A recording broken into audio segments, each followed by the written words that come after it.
आज तो जो शहजाद अकबर साहब हैं उन्होंने ये कहा है कि ये ब्रॉडशीट के केस में जो फैसला आया लंदन हाई कोर्ट का, तो उसमें तो वो तो दरअसल जो है वो शरीफ फैमिली पर चार्जशीट है।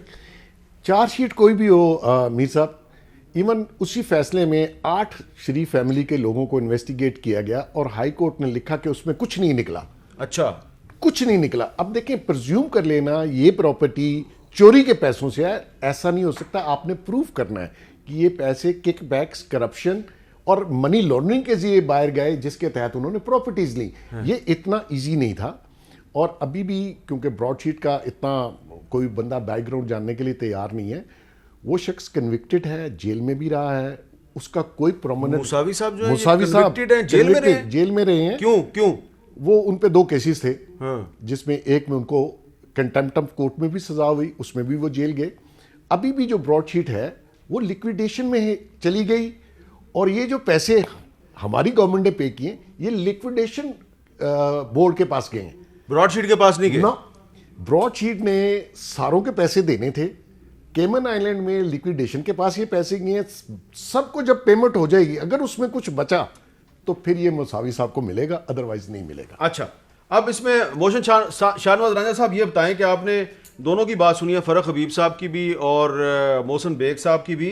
तो आज तमाम दिन शहजाद अकबर साहब जो हैं वो कुछ डॉक्यूमेंट्स के हवाले से ये कहते रहे हैं कि जनाब, और उन्होंने सेनेट में तकरीर भी किया है कि जनाब शरीफ फैमिली जो है उसके जो एसेट्स हैं वो पता चल गए हैं और ये शरीफ फैमिली बेनकाब हो गई है। तो क्या ये ब्रॉडशीट वाकई मुस्लिम लीग नून की लीडरशिप के खिलाफ एक चार्जशीट है? सर देखें, हामिद मीर साहब, बड़ी दिलचस्प आपने प्रोग्राम के शुरू में बात की है, और मैं बड़ा एहतराम करता हूं। मैं किसी पे ये बात नहीं करूंगा कि किसी का क्या रोल है या क्या उसका मोटिव है, लेकिन आपने बात तो खुद ही वजाहत कर दी कि वो लोग जो उस वक्त परवेज मुशर्रफ के साथ थे, जो उस वक्त नैब में बैठे हुए थे, जो लॉ मिनिस्ट्री में बैठे हुए थे, शहजाद अकबर और फरोग नसीम साहब, ये लोग हैं बेसिकली जो आज भी इनकी गवर्नमेंट के मामला जो हैं accountability related, asset recovery unit related चला रहे हैं। अब एक चीज जो बड़ी समझने की है और अहम है वो ये है कि ये जो डिजाइन पहले बना था, जब ये एंगेज हुई फर्म, जब उसके साथ एग्रीमेंट्स किए गए सब कुछ, तो ये लोग इन्वॉल्व थे, तो इनका लिंक उसके साथ बहुत पुराना है और उसी को आगे। अच्छा अच्छा, अगर ये लोग इन्वॉल्व थे तो पहली तो बात ये राजा साहब, एक मिनट राजा साहब, अगर मैंने फरक हबीब साहब को ये कहा है कि आपकी गवर्नमेंट जो है वो परवेज मुशर्रफ की गवर्नमेंट को डिसऑन नहीं कर सकती, क्योंकि मुशर्रफ दौर के अहम लोग जो हैं वो आपकी हुकूमत में शामिल हैं।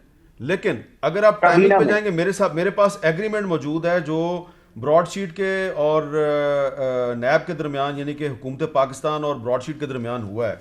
इस एग्रीमेंट पे जनरल अमजद साहब के साइन है, और जो ये केस है जी ये जून 2000 का है, और शहजाद अकबर साहब जो हैं वो 2005 और 2006 में वो नैब में आए थे। लेकिन मैं ये कहना ये चाह रहा हूं कि मुशर्रफ साहब को ये डिसऑन नहीं कर सकते। देखें, हाँ, अब मैं चले आपने अच्छी बात क्लैरिफाई की, लेकिन मुझे ये बताएं कि अगर ये लीगल एडवाइस थी और फरोग नसीम साहब जो थे वो कहाँ पे थे? वो मुशर्रफ गवर्नमेंट के सपोर्टर थे, उसका हिस्सा थे, बाद में मुशर्रफ साहब के वकील बन गए। मैं इसीलिए कह रहा हूं कि ये डिसऑन नहीं कर सकते मुशर्रफ साहब को।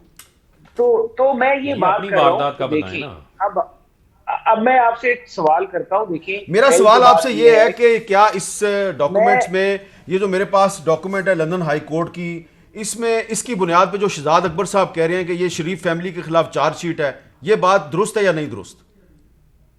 देखिए, मैं आपको बताता हूं कि उसी फैसले में, वो जिसको चार्जशीट कह रहे हैं, उसी फैसले के बीच में तो एग्जॉनरेट हो गए, क्योंकि ऐसा कोई लिंक, ऐसा कोई राब्ता, ऐसा कोई वास्ता किसी मनी ट्रांजैक्शन का या मनी लॉन्ड्रिंग का या इल गॉटन चीज का या करप्शन का सबूत ये पेश नहीं कर सके वहां पर अदालत में कि ये पैसे या ये जो प्रॉपर्टीज शरीफ फैमिली की हैं ये इल गॉटन गेन से बनाई गई हैं, या ये प्रॉपर्टी जो है इलीगली मनी लॉन्डर पैसा हुआ है उससे ये खरीदी गई है। ये चीजें जब एस्टेब्लिश नहीं हुई तो फिर चार्जशीट किस बात की है? ये तो वो कहानी को स्विंग देने की कोशिश की जा रही है।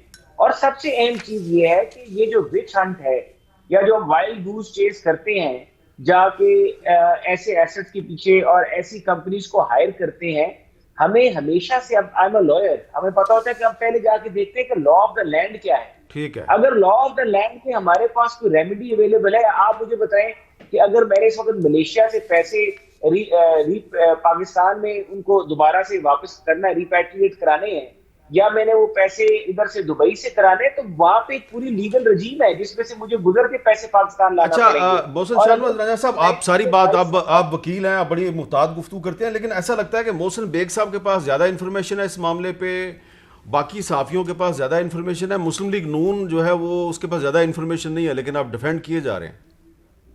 नहीं, मैं इंफॉर्मेशन पे डिफेंड कर रहा, मैं आपको बड़ी सीधी बात बता रहा हूं कि अगर आपके पास पैसे अगर आपने लाने हैं पाकिस्तान में, तो आप प्राइम मिनिस्टर को सब्ज बाग तो मत दिखाएं ना। हाँ ये बात ठीक है। आप प्राइम मिनिस्टर से दूसरा हकीकत मीर बात साहब ये करें। पढ़े ना जी। आप, इसमें ये आप जो उससे सच अपना बोलें। जो आप नहीं, 20 मेरे फीसद पास दिया बहुत है, कुछ है, मेरे पास तो ब्रॉडशीट के खिलाफ जो फैसला है अमेरिकी अदालत का वो भी है। नहीं वो यानी कि तो ब्रॉडशीट को देखें- इसके साथ भी फ्रॉड करती रही है। देखें ब्रॉडशीट के मुतलका क्या मामलात हैं, क्या नहीं है, मुसावी का क्या बैकग्राउंड है, क्या नहीं है।